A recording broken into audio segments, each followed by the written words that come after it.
kami hormati Bapak Ibu pimpinan dan anggota Komisi D DPRD Kota Yogyakarta, terima kasih atas waktu dan kepercayaan diberikan kepada kami sebagai mitra dari Komisi D untuk melakukan kajian berkaitan dengan kebijakan penyelenggaraan pendidikan sebagaimana hasil diskusi secara formal beberapa waktu lalu di ruang Komisi D. Maka sebagai tahap awal di premis awal ini kami coba melakukan semacam riset data primer dan data sekunder sebagai kajian permulaan untuk menindaklanjuti hasil diskusi kemarin di Komisi D. Nah, ada beberapa lokus yang kalau hasil diskusi kemarin kami menemukan soal ini. Ada peraturan Wali Kota Yogyakarta tentang JPD, Jaminan Pendidikan, yang notabene dari masukan beberapa diskusi kemarin kita mencoba judul kajiannya berkaitan dengan evaluasi penyelenggaraan kebijakan jaminan pendidikan di Kota Yogyakarta yang ditinjau sebenarnya dari pelaksanaan perwal ini. Nah, kami pelajari bahwa perwal ini dasarnya itu adalah Perda tahun 2000 nomor 5 tahun 2008. Ya, ini dasarnya munculnya Perwa 2022 ini. Artinya sudah cukup lama munculnya Perda itu, lalu kemudian kebijakan soal petunjuk teknis pelaksanaan Perda itu baru muncul di tahun 2022. Ini menjadi dasar empiris ya. Kita coba mengkaji itu. Nah, oke. Jadi berdasarkan beberapa data sekunder yang kita telah, ini ada beberapa poin. Yang pertama bicara soal jaminan pendidikan, ya, yang menurut kami, monggo Sugeng Rabu Pak Fahmi. Menurut kami bahwa Kota Jogja ini menurut saya cukup progresif sebenarnya karena mengambil inisiatif untuk membuat kebijakan soal jaminan terhadap penyelenggaraan pendidik khususnya bagi masyarakat kota yang dianggap tidak mampu dalam tanda petik. Ya, bahkan di beberapa literasi saya pelajari Kota Jogja menjadi referensi bagi daerah-daerah lain dan bahkan nasional untuk mendesain sebuah sistem jaminan bagi keluarga tidak mampu yang notabene hari ini kita bicara soal KMS misalnya. Kota Jogja itu menyelenggarakan ini. Ya. JPD merupakan bantuan biaya pendidikan. Nomenklatur bantuan di dalam kebijakan nasional itu sudah ada namanya BOS tadi. Itu sama nomenklaturnya, tapi itu bantuan operasional sekolah. Ya, nomenklatur. Nah, Kota Jogja mengambil nomenklaturnya jaminan pendidikan. Jadi secara yuridis kedua nomenklatur berbeda-berbeda, Pak. Ya. Kalau BOS itu belanjanya Ermak. Ya. Substansinya kalau lihat dari DAK-nya kan ya, belanja Ermak itu apa? Belanja yang sudah ada petunjuk teknis langsung dari pusat, daerah itu tinggal melaksanakannya. Nah, sementara di JPD ini ada diskresi, ya, artinya kewenangan daerah itu sebagai regulator, khususnya Kota Yogyakarta, karena bicara pendidikan berarti ada sistemnya, ada penyelenggaranya, ada pesertanya, ada 3 sebenarnya yang bisa di coverage di dalam konsep kalau kita baca konsep jaminan pendidikan tadi itu. Nah, kita mau mengkaca itu. Nah, di sana misalkan sasaran jaminan perlindungan sosial pemegang kartu menuju sejahtera pada satuan pendidikan dalam daerah istimewa Yogyakarta menghuni panti asuhan swasta dalam daerah pemegang surat keterangan dari perangkat daerah yang menyelenggarakan urusan pemerintahan. Ini artinya sangat luas, beda dengan BOS. Ya. Nah, hanya saja kita lihat poin kedua, penyelenggara pendidikan adalah penanggung jawab penyedia layanan pendidikan. Ini yang menurut saya masuk fase debatable akhirnya, karena penyelenggara itu ada pemerintah, ada swasta. Ya. Nanti bapak-bapak di Komisi C saya kira perlu mengkaji ulang data siapa sesungguhnya user dan end user. User itu artinya penyelenggara pendidikan. Lalu penerima manfaat atas jaminan pendidikan dari bantuan pendidikan itu kemana arahnya? Karena mau tidak mau saya sayang sebenarnya ini harusnya perda Pak, bukan perwal. Sehingga ada komitmen politik bagi DPRD intervensi dalam politik anggarannya. Kalau ini kan perwal, artinya kan domain hanya dimiliki oleh eksekutif. Ya, itu yang coba kita kaji. Nah, misalnya begini. Kewenangan dalam Undang-Undang 23 pendidikan itu kota atau pemerintah kabupaten kota itu kan SD SMP. SMA itu udah kewenangannya provinsi. SLB itu provinsi. Perguruan tinggi itu adalah pusat. Gitu ya.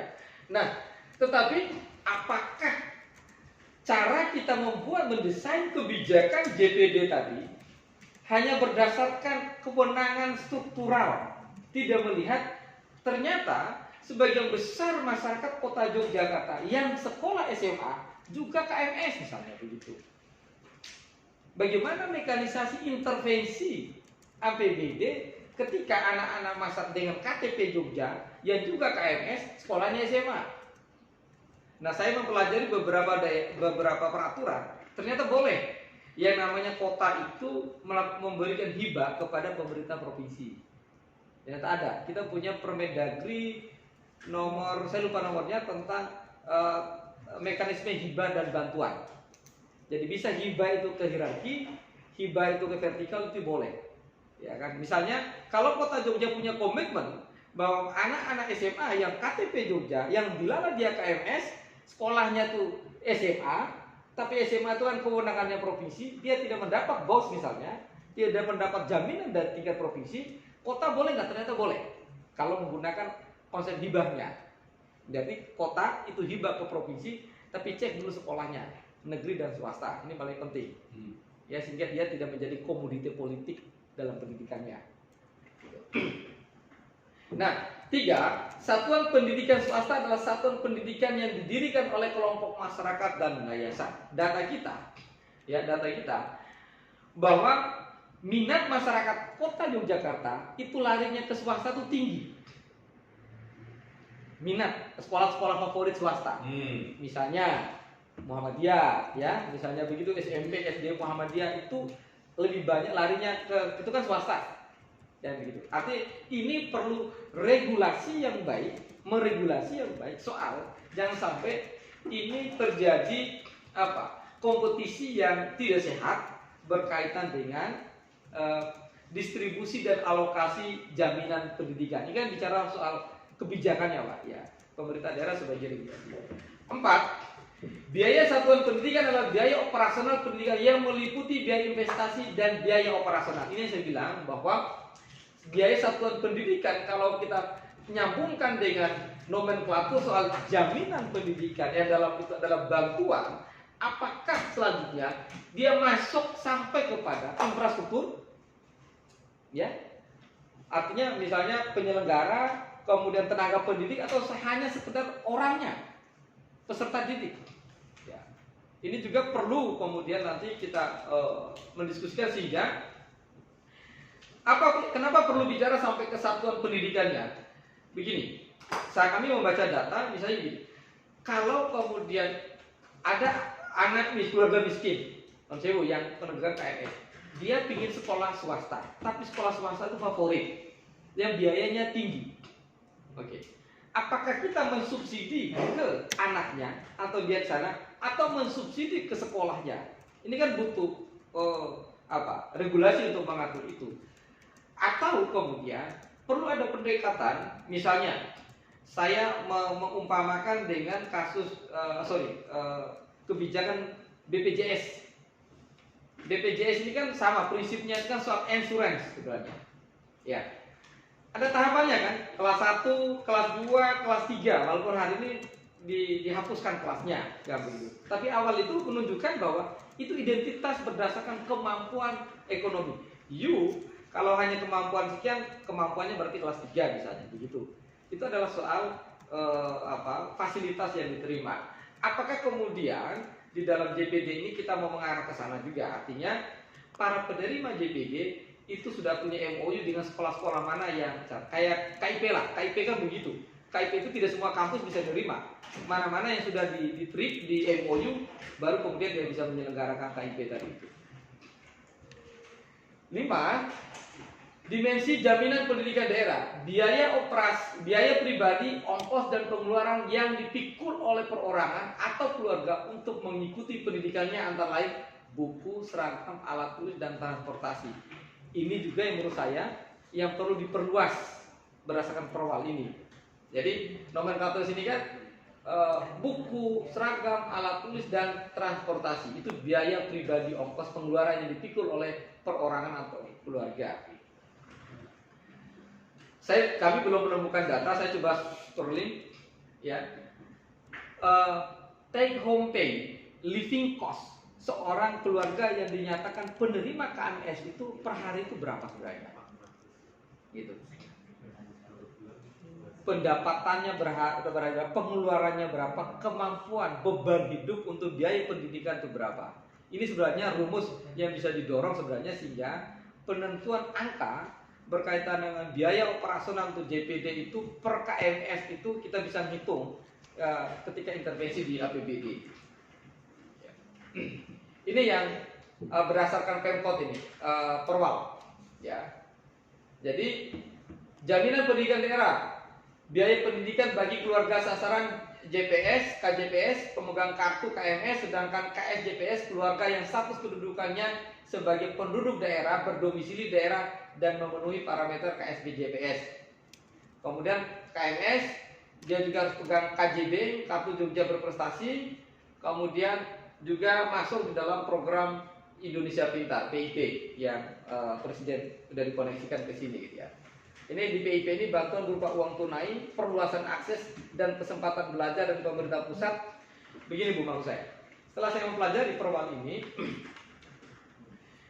Undang-Undang 23 maupun Undang-Undang Pendidikan dan Undang-Undang Keuangan Negara bicara soal bahwa pemerintah daerah wajib sebagai urusan kongruent wajib layanan dasar 20% alokasi untuk pendidikan.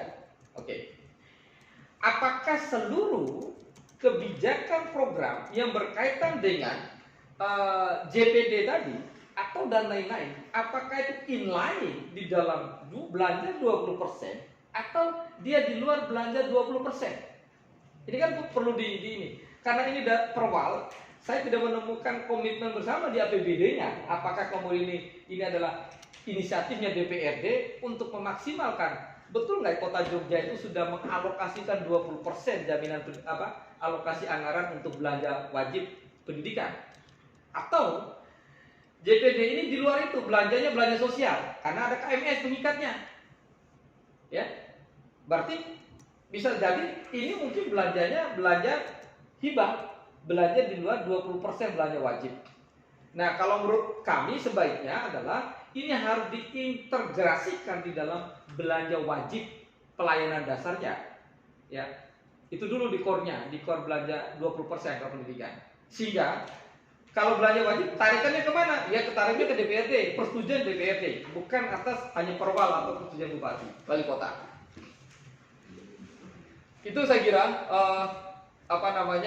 pengantar awal diskusi kita, Pak. Ini beberapa nanti kita bisa share. Ini aturannya yang coba kita lihat.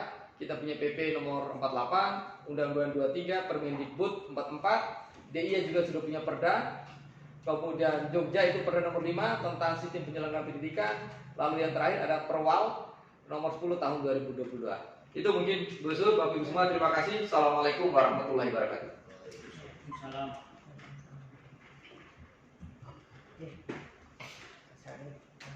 Atas paparannya, mungkin saya perlu sedikit 20%, tetapi di sini pemerintah Kota Yogyakarta itu di pendidikan sudah lebih 20%, jadi sekitar 26%. 26%. Iya, sekitar 26% untuk anggaran di pendidikan. Dan ini sudah termasuk JPD ini. Kalau saya lihat untuk JPD sendiri itu anggarannya itu sekitar 25.747 sekian, dan realisasinya ya hampir sama, realisasinya sekitar 25 miliar sama 088. Di sini 97,44%. Dari 25 miliar 7 hanya realisasi 25,088, karena kan memang komponennya banyak yang di jenjangnya itu mulai dari TK sampai perguruan tinggi sebenarnya masuknya seperti itu. Oke. Kemudian selanjutnya monggo dari rekan-rekan semuanya ada yang perlu disampaikan untuk hal seperti ini, monggo silahkan.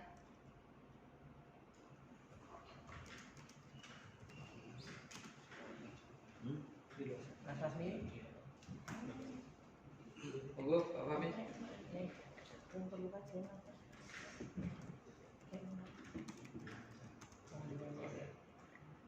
Ada Mas Haji.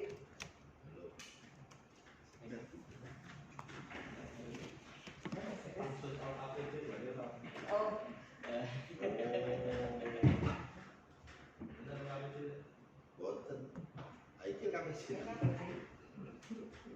Memang kalau di LKPC ada rekomendasi untuk untuk dikerucutkan dalam bentuk peraturan daerah berkaitan, tapi mengangkut semuanya, tidak hanya di pendidikan, karena gonjang-ganjing kemarin yang KMS itu kan kebanyakan orang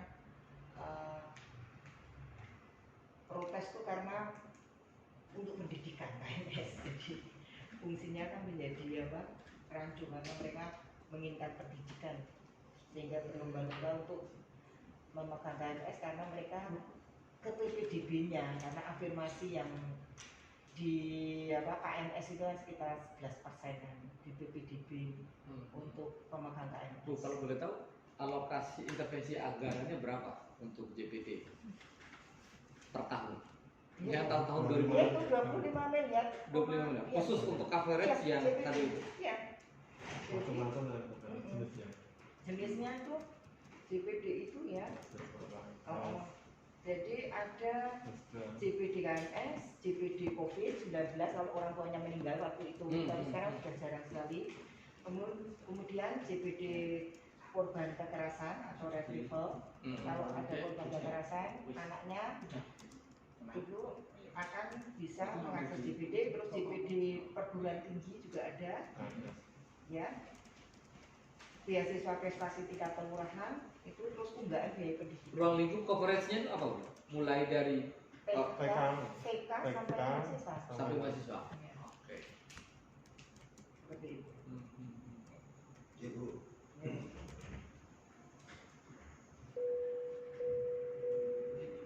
Assalamualaikum warahmatullahi wabarakatuh. Waalaikumsalam warahmatullahi wabarakatuh. Kami mencoba tidak mencermati sebenarnya, jadi dari persoalan-persoalan yang ada di Kota Yogyakarta terkait dengan jaminan pendidikan daerah. Sebenarnya juga kalau kita mau bedah itu masih lumayan cukup banyak. Ya, tapi persoalannya juga macam-macam sih, mungkin karena tadi persoalan KMS, terus kemudian persoalan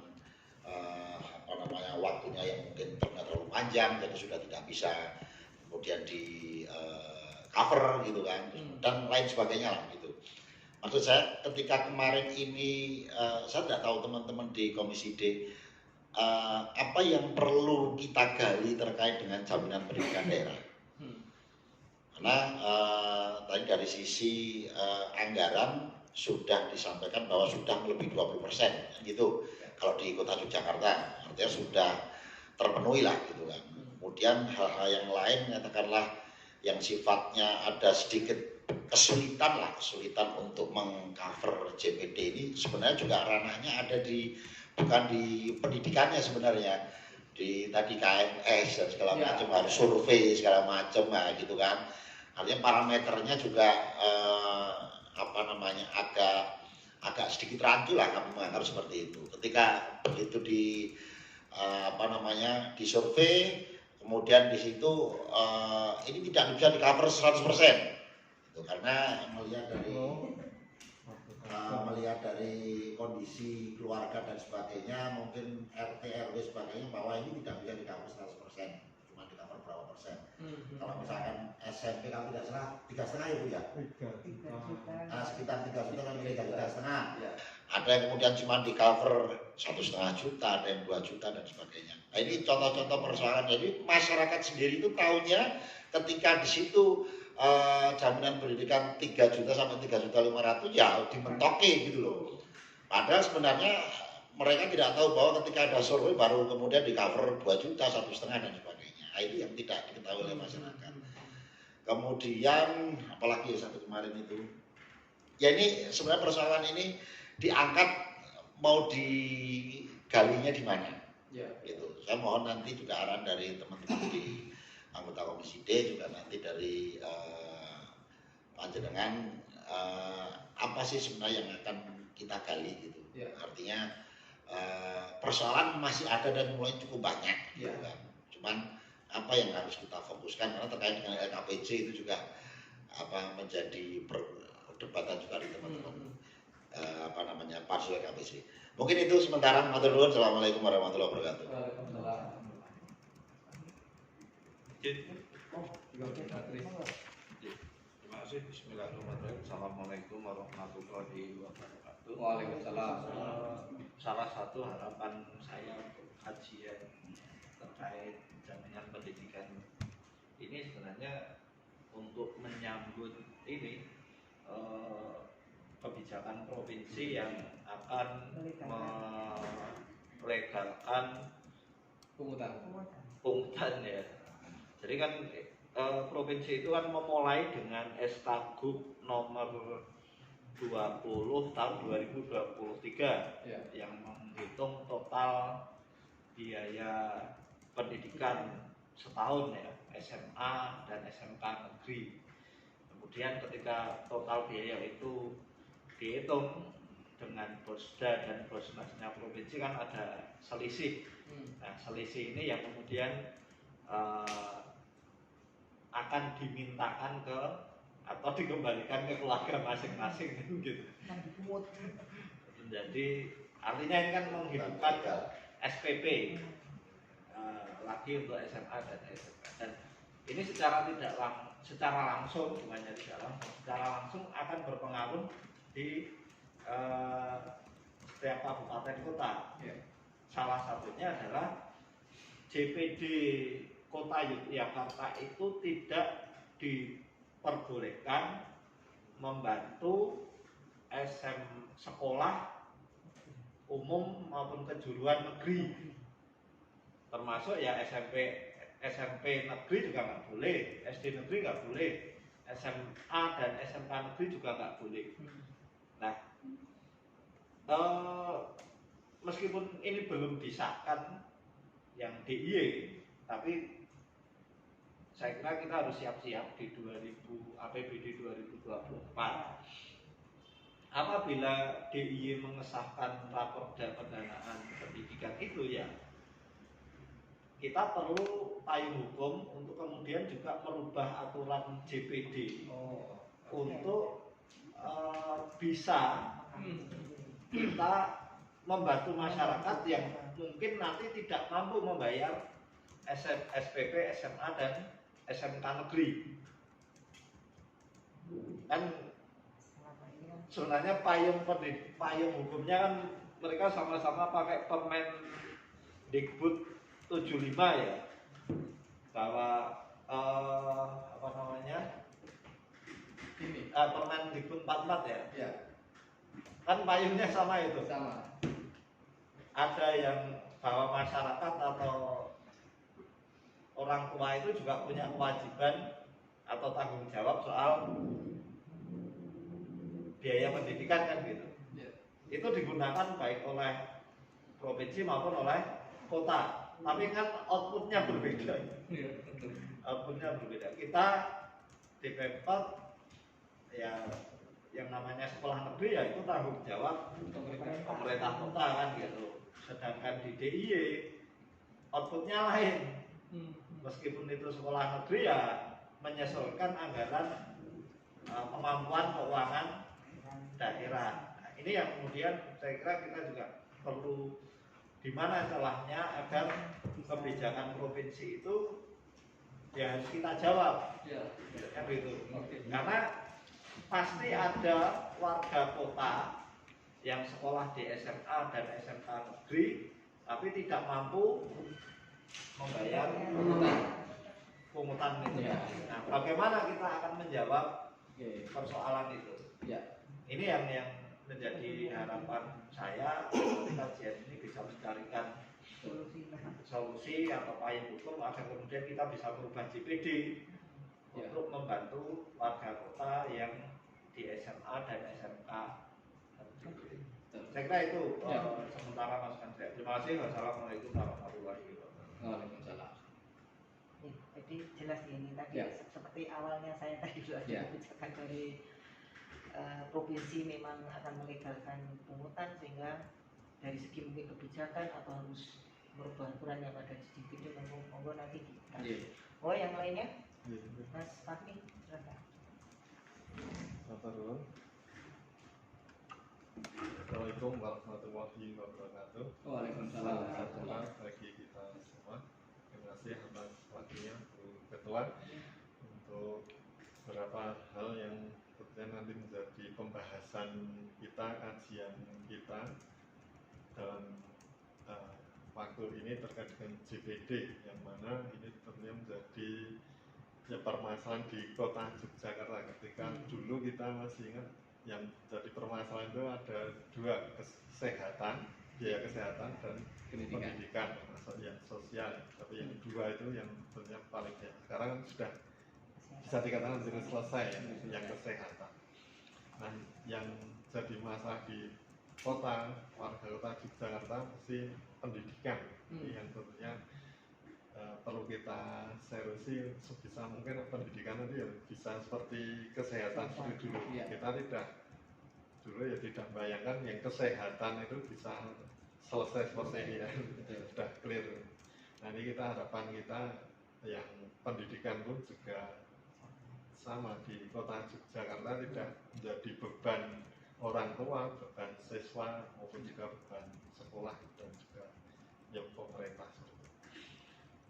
Yang pertama tadi sempat disinggung Mas Sarif terkait dengan ya ini perlu yang tadi perwal itu bisa ditindaklanjuti menjadi perda. Saya belum membaca lagi terkait dengan perda SPD, Sistem Pendidikan Daerah 2008.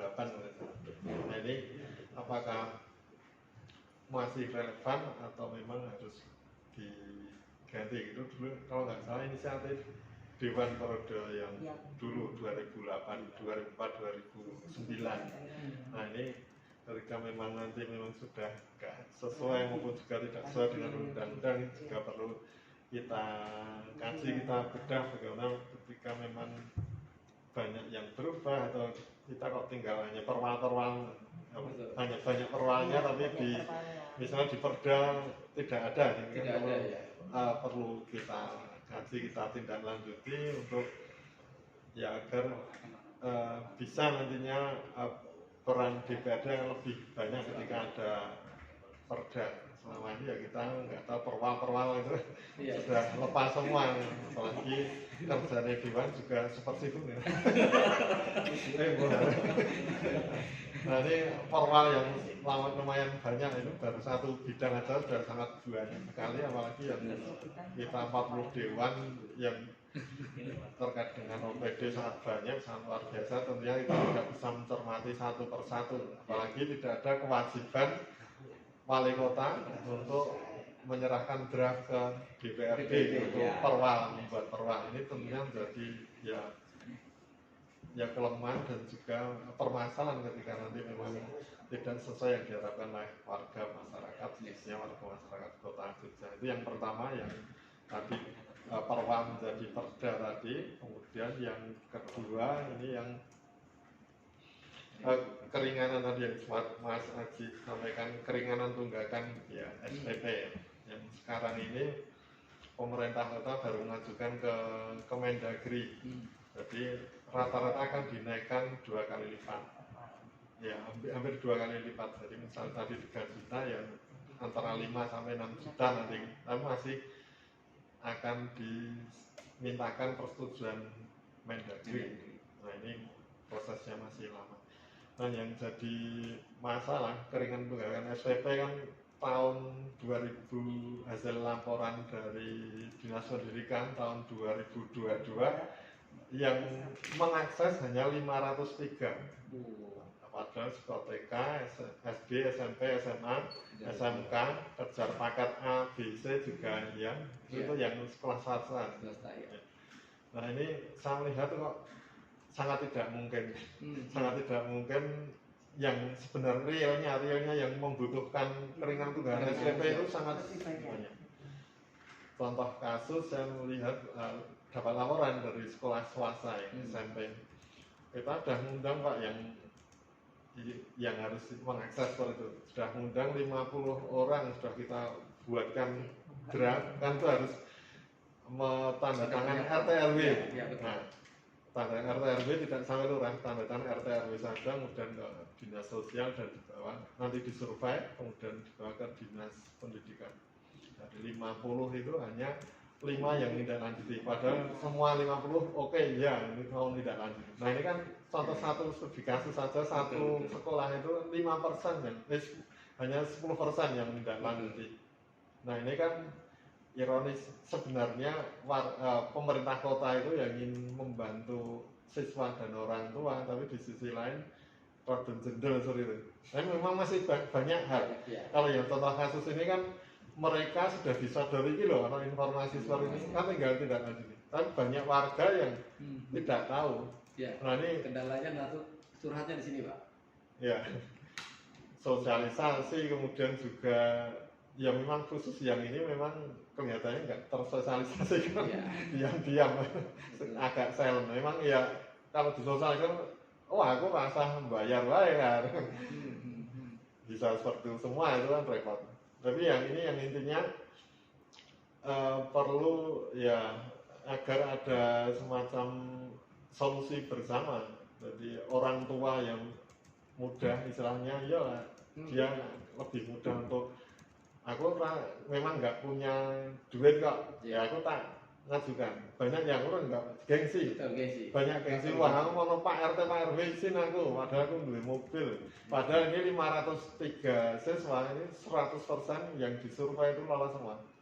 Yang ngajukan 503, yang lolos 503. Itu kan enak sekali. Tapi mereka nggak mau.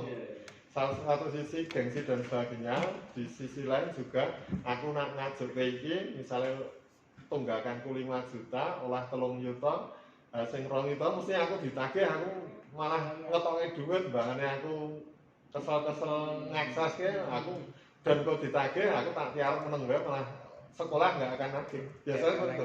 Ya. Paling aman itu jurus tiara. Yang ini. Karena orang tua ya nggak akan loyal ya.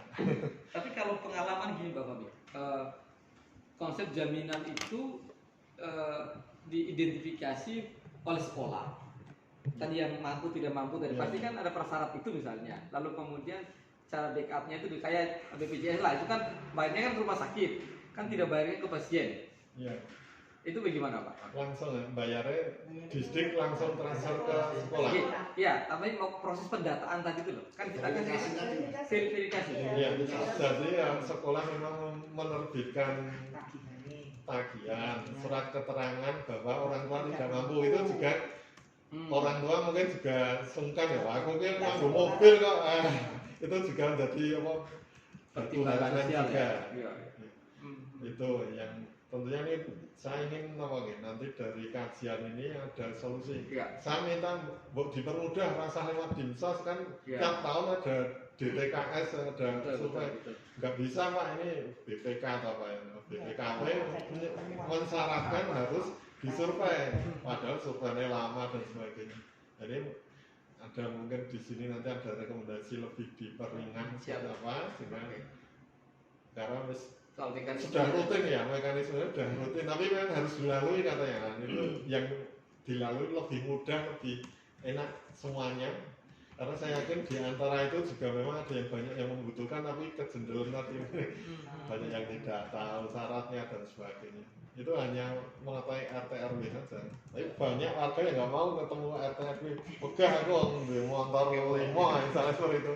Itu juga menjadi masalah. Itu masalahnya kan akhirnya merembet ke siswa. Siswa juga mesti, wah aku bapak kurung bayar, ibu kurung bayar, sama psikologis dia juga. Pengalaman yang kemarin tidak masuk ke ombudsman yang ini ini kan yang kemarin kenaikan kelas apa undang-undang ujian-ujian kan Januari kalau nggak salah, itu juga menjadi masalah. Ada satu sekolah yang mewajibkan tapi dia nggak ngaku, tapi dari sisi orang tua siswa itu harus lunasi dulu ya, bisa kartu ujian itu kan kartu ujian diambil itu pasti si siswa pasti tahu, itu kan jadi down. Padahal kewajiban orang tua itu mengangsur atau membayar hak siswa belajar. Nah ini kan campur aduk, siswa dilibatkan menjadi harus wajib. Ini kan siswa itu kan belajar, bukan yang bayar ya orang tua. Urusan kewajiban bayar kan orang tua bayar atau enggak. Ini banyak terjadi. Mungkin contoh kasus lagi ijazah ditahan, tapi memang ya kalau swasta memang nggak boleh. Ijazah ditahan aslinya nggak boleh. Padahal orang oleh ya lasda. Nah, tapi banyak yang terutama yang swasta memang terus ditahan, ada yang memang secara bijak, tapi ada juga memang yang tadi ada contoh kasus memang ini kalau yang ujian tadi ya harus bayar lunas dulu. Seperti itu. Banyak yang laporan kemarin ada 5 orang tua siswa laporan ke dinas, itu yang laporan 5, yang nggak laporan banyak ya. Nah itu saya kasihan sekali untuk yang warga kota Yogyakarta sampai harus istilahnya sekolah kok seperti itu. Ini memang perlu, dan dinas pun tidak bisa apa-apa. Nah, kan sekolah swasta, padahal sudah kita kasih ratusan juta bosda, tapi kok perlakuannya seperti itu, miris juga. Nah ini mungkin nanti saya kalau ketika ini pola ini tidak diubah itu berulang terus. Mungkin sekarang di sekolah ini, besok di sekolah lain, seperti itu. Nah ini yang kedua, permasalahan yang mungkin paling ruwet seperti ini, yang keringanan tunggakan SPP ini yang ya dipermudah semua, karena kita nggak tahu orang tua pun duwe mobil, tapi kan mungkin dia utangnya oke dan sebagainya. Itu kan kita nggak tahu. Kadang guru atau pihak sekolah menjudge bahwa kan di mobil kudu lunas, seperti itu menghakimi, itu juga jangan sampai terjadi seperti itu. Nah itu yang tadi 2 poin yang saya sampaikan, yang tentunya banyak PR kita, termasuk akhirnya berimbas ke Dewan, ngeluhkan ke Dewan. Sehingga dengan kajian ini kita berharap nanti ya tidak ada permasalahan kayak BPJS, relatif tidak terlalu ada permasalahan. Mungkin permasalahan yang 1-2 ini kan yang pendidikan masih banyak di kota Yogyakarta. Ya, sebenarnya itu tadi tunggakan SPP itu sangat banyak di sekolah. Ya kita inginnya juga bantu sekolah, bantu orang tua, tapi kan jendol semua. Sekolah mungkin dia tidak bisa nagih mengakses ke pemerintah kota karena orang tua siswa juga tidak gerak. Di sisi lain juga ya permasalahan klasik mungkin di ekonomi orang tua juga berpengaruh. Mungkin itu aja, teman-teman. Assalamualaikum warahmatullahi wabarakatuh. Waalaikumsalam. Jadi permasalahannya seperti itu, Mas Arif. Kemudian kalau boleh saya menginformasikan lagi, memang di DPD ini untuk tunggaan itu anggarannya sekitar tahun 2022 ya, ini 1,1 miliar ya, dan hanya terserap 75%, 75,59. Di yang paling rendah lagi adalah yang mungkin yang di DPD untuk mahasiswa itu hanya terserap 61,54%, karena memang itu untuk yang PNS. Ya mungkin keluarga-keluarga PNS itu yang kuliah itu mungkin tidak banyak gitu. Tetapi kalau yang tunggaan ini memang hanya 75,59%. Itu yang apa? SMP semua. Tunggaan semua anggarannya adalah 1,1, tapi yang terserap hanya 75,59, ya sekitar 857 juta. Sekian. Makanya kemarin kita itu tahun 2022 ini, Bu ya?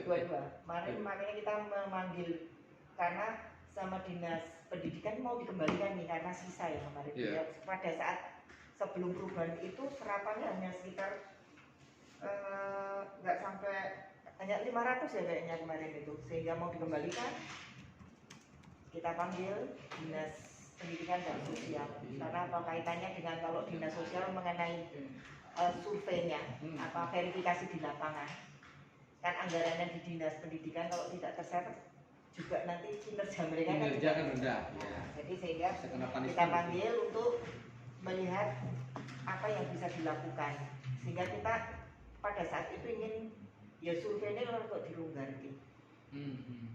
Dinas sosial, dinas pendidikan menaikkan anggaran supaya terus ini akan melonggarkan survei pada saat itu. Nah, setelah itu yaitu serapannya menjadi ya tepat hanya sekitar 75,9%. Ya, itu informasi yang lain. Kemudian monggo silakan. Bu, nanti mungkin kalau kamu bisa dapatkan file data LKPJ-nya realisasinya. Oh, realisasi LKPJ. Iya, hasil pendidikan. Oke. Ada lagi? Monggo silakan. Oke, terus hanya nambah saja. Pertama tadi terkait dengan JPD ini sebenarnya dalam beberapa hal terkait dengan spiritnya sudah clear di tingkat kota. Tadi sampaikan juga ya, programnya sudah cukup bagus. Cuman memang kemudian tadi terkendala salah satunya adalah kewenangan.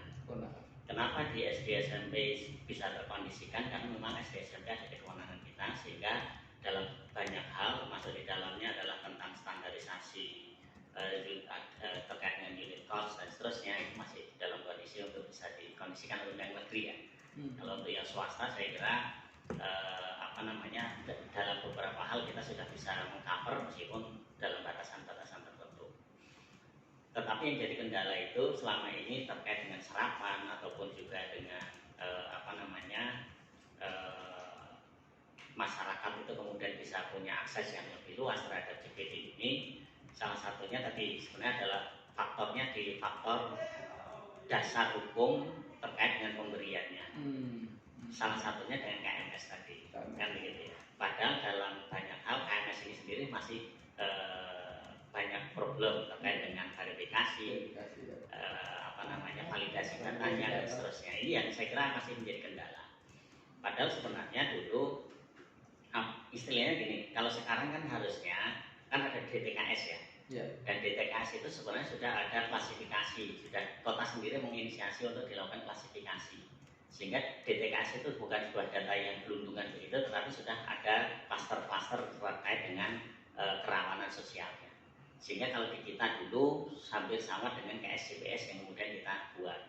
KSJPS ini kan menjadi dasar KMS kan gitu. Tetapi problemnya di dalam proses karena harus terintegrasi dengan DTKS, maka banyak hal yang terkait dengan standarisasi KSJPS ini harus menyesuaikan dengan apa yang kemudian ada di DTKS, standar nasional terkait dengan standar kerawanan sosialnya apa. Kita ada 12 item variabel terkait dengan KSJPS yang kemudian dijadikan dasar untuk penentuan KMS. Nah, problem kita sebenarnya begini, selama ini pertama gitu, dan pendataannya sudah muncul problem, yaitu sehingga KMS ini dianggap tidak tepat sasaran. Banyak yang dapat KMS, tetapi kemudian ternyata dia dari banyak hal lebih daripada yang tidak dapat KMS. Sehingga problem di bawah sudah muncul terkait dengan KMS ini, pencoretannya dan seterusnya. Bahkan kemarin waktu kita sampling tentang standar KMS itu apa, ternyata dia masih memakai beberapa standar, termasuk pendapatan per kapita apa itu yang 500.000 itu mas mbak ya. Ya, artinya yang pendapatan apa bila dalam keluarga yang kemudian dianggap sudah masuk kriteria tidak KMS, gitu, tidak di klaster KMS. Gitu. Padahal sesungguhnya kalau dihitung dengan dia kan kebutuhan makan, kebutuhan harian. Begitu dia itu orang tua ini dia punya anak 3, punya anak 4 dan semuanya sekolah, maka angka ini kan jadi angka yang sebenarnya tidak masuk sebagai hitungan dalam klaster KMS kan gitu. Artinya maksudnya harusnya ini orangnya masuk, tetapi kemudian karena ada variabel yang kemudian di skor kalau nggak salah, dan di scoring itu kemudian dia tidak masuk, maka kemudian orang ini dicoret dari KMS. Padahal sesungguhnya dia secara real butuh. Kalau dulu kita mengistilahkan rentan miskin, kan gitu. Nah, Tetapi kemudian karena proses ini maka kemudian KMS, dan akhirnya KMS itu sekarang oleh kota itu dijadikan salah satu istilahnya dasar sebagai orang tidak mampu. Bahkan kota sendiri tidak mengeluarkan surat keterangan tidak mampu selain KMS. Ya, kami itu kalau orang nggak mampu ya KMS. Kalau di luar KMS ya dianggap tidak mampu, istilahnya dianggap mampu kan. Nah, padahal tadi saya sampaikan banyak yang kemudian mereka itu ada di kriteria rentan miskin yang menurut kebutuhan pendidikan orang-orang ini sangat butuh. Kalau untuk kebutuhan makan dan sebagainya oke lah, 500 dianggap punya pendapatan 500 dianggap cukup, bisa cukup untuk makan kan gitu. Karena kalau nggak salah di yang kemarin brosur itu kan gitu ya, misalnya rumah dia tidak punya alat elektronik, mungkin jenengan juga kalau sudah mempelajari ya kayak itu kan gitu persyaratannya dia parameternya begitu. Terus kemudian saya nggak lupa, tetapi saat kemudian kita cek itu ternyata orang-orang yang masih membutuhkan ini, kasus waktu kemarin kita mengkritis yang dicoret itu ada di rentang miskin dalam hal ini, apalagi kalau dikaitkan dengan pendidikannya kan gitu. Saat itu saya katakan kalau dia pendapatannya hanya 1.800.000, anaknya 4, kemudian semuanya sekolah, cukup nggak kira-kira saya bilang gitu. Mereka mengatakan nggak cukup, lah kok dicoret dari KMS, dasarnya apa? Saya bilang gitu. Mereka butuh intervensi. Nah, yang seperti ini menurut saya begini, gambaran saya, toh nanti itu ada mekanisme verifikasi. Karena ada mekanisme verifikasi, maka kenapa mutlak harus KMS? Kan begitu. Kalau dia sudah KMS tentu akan masuk kan begitu, meskipun di luar KMS-nya itu dia KMS yang tadi yang tidak tepat sasaran atau apa di luar itu, tapi harusnya kalau dia itu masuk KMS maka semua itu akan ditanggung. Ini terkait dengan JPD-nya ya, jaminan untuk tunggakan SPP dan seterusnya. Kalau terkait dengan intervensi dalam bentuk KMS dalam program kita mengintervensi dalam bantuan pendidikan di luar tunggakan itu kemudian di luar itu ukuran KMS. Nah, kalau saya begitu artinya sebenarnya masyarakat itu entah dia KMS atau enggak KMS beri aja ruang untuk kemudian mengajukan. Masalah kemudian dia lolos atau tidak lolos seberapa itu verifikasi. Kan gitu. Kalau sudah KMS ngapain diverifikasi? Kan gitu. Tapi kalau kemudian memang diverifikasi ngapain harus dibatasi KMS? Terkait dengan program-program yang sifatnya afirmasi tadi, yang afirmasi sifatnya bantuan. Beda kalau nanti sudah bosda itu kan memang nanti ukurannya berbeda ya terkait dengan yang KMS.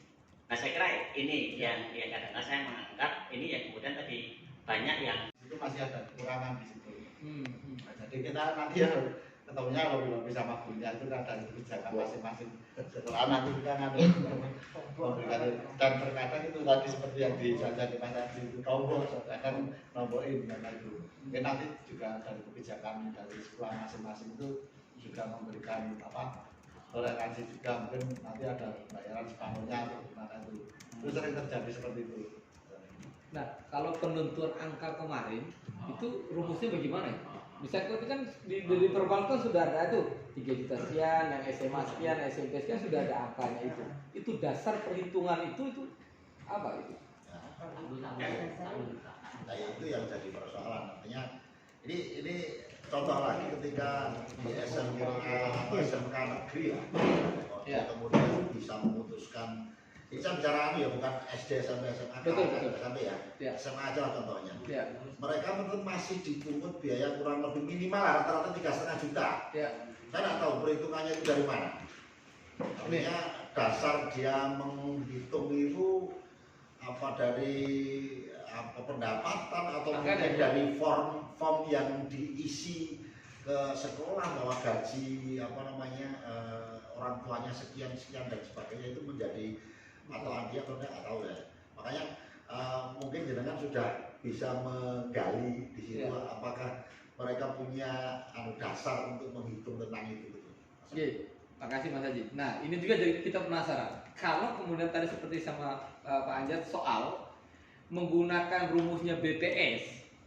BPS itu kan standar papan sandang pangan kan. Hitung Anda punya elektronik, rumah Anda sudah dicor pakai keramik atau tidak. Itu kan komponen BPS menghitung kemiskinan. Nah, menurut saya kita harus keluar dari hitungan BPS kalau kita mau meng-cover betul soal jaminan pendidikan. Makanya tadi apakah di sistemnya, penyelenggaranya, pendidiknya atau pesertanya. Nah, ini kan harus dihitung. Misalnya begini, saya, lalu kemudian tadi sampaikan Pak Ajar soal saya memang punya mobil, tapi mobil kredit, gitu. Lalu punya anak 4 yang semuanya sekolah. Mungkin pendapatan saya per bulan katakanlah 3 juta pendapatan. Kalau hitung berdasarkan BPS, saya punya mobil, punya televisi, anak sekolah, rumah saya itu pakai keramik misalnya begitu, yang jelas nggak masuk kategori miskin, nggak cover. Tapi fakta di Jogja, yang namanya kebutuhan orang sudah motor itu udah bukan lagi barang mewah, elektronik itu bukan barang mewah hari ini, HP semua malah kan diwajibkan gitu. Dengan sekolah kondisi hari ini kayak gitu. Kalau komponen dihitung itu, lalu kemudian menjadi prasyarat, Pak, maka banyak orang Jogja tadi yang bisa tidak tercover. Karena semua ini kan urban, Pak. Nggak ada lagi rumah panggung di sini, Pak. Ya. Apalagi di kota. Makanya kalau parameternya diterapkan sebetulnya tidak ada yang menerima. Ya, Tidak ada tidak masuk kategori lah. Saya khawatirnya itu begini, Pak. Ini perlu data. Kenapa saya tadi masuk ke mulai mendata ini, Pak? Jadi kita memang ke depan itu harus punya data. Okupansi, daya tampung, daya dukung setiap sekolah itu karena faktor apa? Kan sekarang kan dengan zonasi. Apakah kemudian dia hanya mempersyaratkan prestasi, kemudian lulus tes misalnya ada apa PPDP atau ada diskresi khusus misalnya begitu yang berdasarkan regulasi yang dibuat oleh pemerintah kota bukan oleh sekolahnya, Pak. Nah, jabatan kita dari kasus temuan-temuan ini tadi, ini case-nya kan muncul dari sekolah semua nih, Pak. Baru ketika ada masalah lari ke Pemkot. Berarti kan regulatornya sekolah, bukan Pemkot. Ini kan dibalik nih. Seharusnya dengan kebijakan ini, ya, misalnya contoh, sejumlah warga kota Yogyakarta mengeluh KMS dicabut. Berarti kan regulatornya ada di pemerintah. Di pemerintah dong, kan begitu. Jadi sekolah itu hanya user dari regulasi. Kita ini berbalik seolah-olah sekolah itulah yang kemudian regulator terhadap seluruh peserta didik. Ini yang terjadi nih. Saya membaca balik nih, Pak Haji. Mau swasta ke, mau negeri ke, mau sekolah apapun itu, ya pemerintah tetap regulator. Nggak bisa menempatkan sekolah itu sebagai regulator.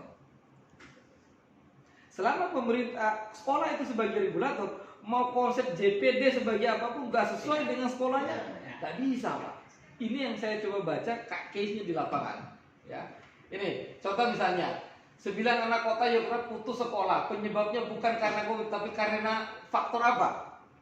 Faktor kebijakan di sekolah, Pak. Bukan faktor ekonomi.